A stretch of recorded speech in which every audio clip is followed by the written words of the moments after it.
بسم اللہ الرحمن الرحیم۔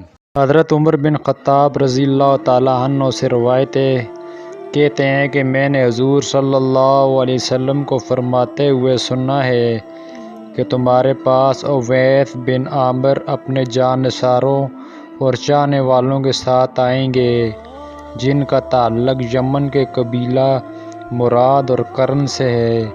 ان کو برص کی بیماری ہوگی جس سے وہ شفا یاب ہو جائیں گے، مگر ان کی بیماری ایک درم کے بقدر باقی رہ جائے گی۔ وہ اپنی والدہ کے فرما بردار ہیں، اگر وہ کسی چیز کے بارے میں اللہ کے بھروسے پر قسم کھا لیں تو اللہ تعالیٰ اس کو ضرور پورا کریں گے۔ اے عمر، اگر تم ان سے اپنی مغفرت کی دعا کرا سکو تو ضرور کرانا۔ حضرت ابن عمر رضی اللہ تعالیٰ عنہما سے روایت ہے، ایک شخص نبی کریم صلی اللہ علیہ وسلم کی خدمت میں حاضر ہوا اور عرض کیا، اے اللہ کے رسول، مجھ سے ایک بڑا گناہ سرزد ہو گیا ہے، کیا اس سے توبہ کی کوئی شکل ہے؟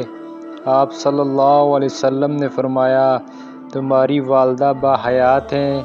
ایک دوسری روایت میں اس طرح کے الفاظ ہیں کہ تمہارے والدین حیات ہیں؟ اس نے کہا نہیں۔ آپ صلی اللہ علیہ وسلم نے اس سے پوچھا، تمہاری خالہ زندہ ہے؟ اس نے جواب دیا ہاں۔ اس پر آپ صلی اللہ علیہ وسلم نے فرمایا، خالہ کے ساتھ اچھا برتاؤ کرو، اس سے تمہارے گناہ کا کفارہ ہو جائے گا۔ حضرت انس بن مالک رضی اللہ تعالیٰ عنہ سے روایت ہے، رسول اللہ صلی اللہ علیہ وسلم نے ارشاد فرمایا، جو شخص اپنی عمر میں درازی اور رزق میں برکت کا خواہشمند ہو، اس کو چاہیے کہ والدین کے ساتھ بلائی اور صلہ رحمی کرے۔ حضرت عبداللہ بن ابی اوف رضی اللہ تعالیٰ عنہ سے روایت ہے، کہتے ہیں، ہم ایک بار رسول اللہ صلی اللہ علیہ وسلم کے پاس بیٹھے ہوئے تھے، اچانک آپ صلی اللہ علیہ وسلم نے فرمایا، قطع رحمی کرنے والا ہماری مجلس سے اٹھ کر چلا جائے۔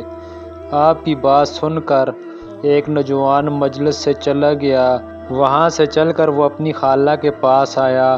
دونوں کے درمیان کچھ خفگی اور ناراضگی تھی، دونوں نے ایک دوسرے سے معافی تلافی کی۔ اتنا ہونے کے بعد وہ نوجوان آپ کی مجلس میں واپس آ گیا۔ آپ صلی اللہ علیہ وسلم نے اسے دیکھ کر فرمایا، وہ قوم یا وہ جماعت اللہ کی رحمت سے محروم ہو جاتی ہے جس میں کوئی قطع رحمی کرنے والا ہو۔